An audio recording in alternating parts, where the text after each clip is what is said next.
She locked the front door at 10 p.m. By morning, the deadbolt was unlocked from the inside. That detail alone kept her awake for weeks, not the shadow she thought she'd seen at the window, not the sound of breathing from a room she'd already checked twice, the unlocked door. Because she lives alone. This story was submitted to a horror forum by a woman who calls herself Margot. After reading it, 3 moderators flagged it for review, not because it was too scary, because 2 of them said it had happened to them too. Here's what Margot wrote. Margot was 31 years old, a shift nurse at a regional hospital in a mid-sized Midwestern town. She worked nights 4 days a week, which meant she was home alone during daylight hours and almost always asleep by 9. She'd lived in the same rental house for 4 years, single story, quiet street, a landlord she'd met once. She'd never had a break-in. She'd never felt unsafe.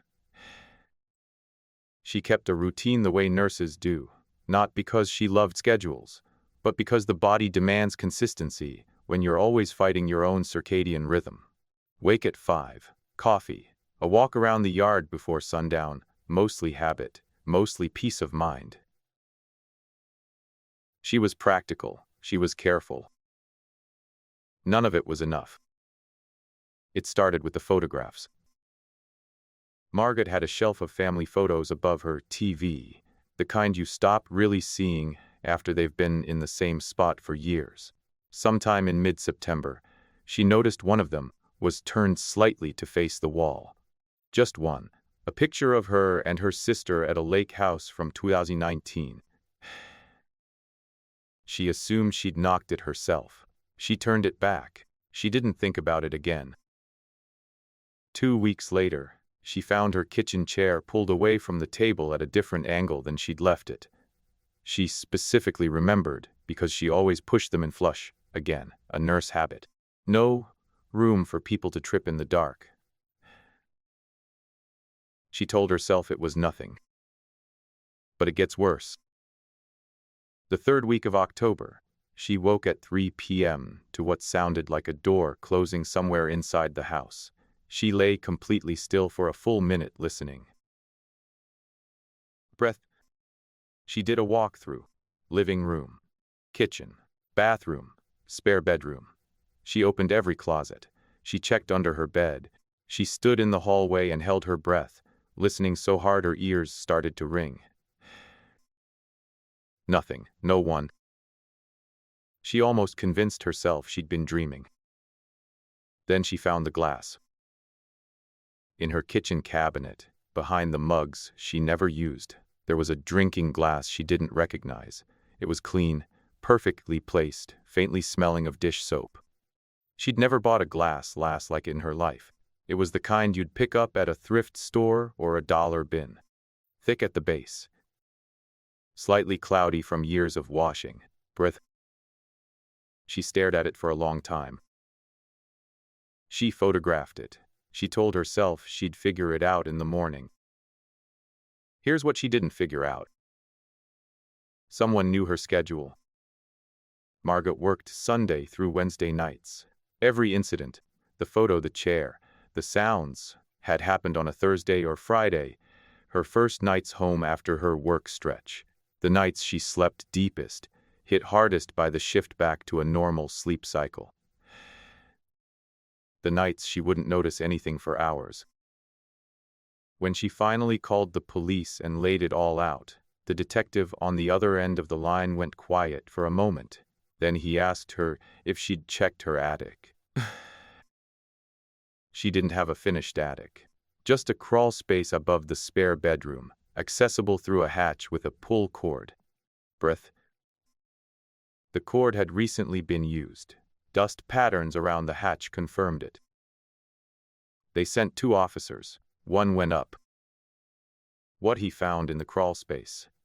A sleeping bag, compressed and relatively clean. A small flashlight. A phone charger plugged into one of the original junction outlets up there, the kind code inspectors had flagged as non-compliant for a decade. And beside the sleeping bag, neatly stacked, 4 more drinking glasses. Same cloudy type, same thrift store look. Breath. He'd been leaving one downstairs each time. Like a signature. Or a countdown. They never found him. Margaret moved out that same night. She stayed with her sister for 3 months. She kept her family photographs turned face down until last year. She said she couldn't explain it, but she felt better that way. Like whatever that person had been looking at through her pictures couldn't look back anymore. Breath. The detail that no one could explain. Not the police. Not the landlord who was investigated and cleared. Not the security consultant Margot eventually hired. Was the door. Breath. The front door, locked at 10 p.m., was unlocked from the inside every single morning for 6 weeks. Not forced. Not picked from outside. Turned with the thumb latch from inside the house. Every night she checked it. Every morning it was open. Even on the nights she stayed awake until 2 a.m. Some people in the forum thread suggested he was coming in through the exterior crawlspace vent. Some suggested a copied key. One person, who claimed to be a former forensic tech, said the pattern was consistent with someone who wanted to be discovered, eventually, and was controlling the timeline. No one had a theory for the door. Margot eventually moved to a different state. She lives in an apartment now. 14th floor, chain lock and a door wedge alarm every night. She says she sleeps fine, mostly. What bothers her isn't fear of it happening again. It's what that person must have been thinking. How long they planned it. What it felt like to be up there. In the dark and the dust, listening to her move through her life bare feet. Eating. Watching TV. Falling asleep. What they were waiting for. That's what stays with people who read her account. Not the crawl space. Not even the glasses. It's the patience. Whatever this person wanted from Margot, they were willing to wait an entire month for it.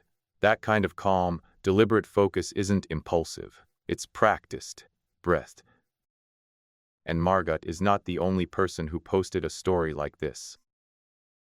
The article that surfaced her account alongside 10 other real-life horror stories drew over 800 comments in 24 hours. Dozens from people who said, "Me too." Dozens who described their own quiet anomalies, a moved object, an unlocked door, a sound they could never source. Almost every one of them said the same thing. They almost didn't notice. They almost convinced themselves they were being irrational. You might think you'd know if someone were inside your home. You'd hear something. You'd feel it. Margot thought that too. If tonight's story kept you tense, there's a reason, and honestly, the best way to experience horror like this is the way it was meant to be absorbed. In total darkness, headphones in, just a voice in your ear. Audible has an entire library of true crime and horror audiobooks that hit completely differently that way. You can try it free for 30 days at https www.audible.com free trial. Some of those titles will make tonight's video feel like a warm-up. Subscribe if you want a new story like this delivered every week. And save this one, because the next time something small in your house is just slightly off, you're going to want to come back to Margot's list. Breath. What do you think the person in that crawl space was actually waiting for? Leave your theory in the comments. Some of the answers people leave on stories like this one are almost as disturbing as the story itself.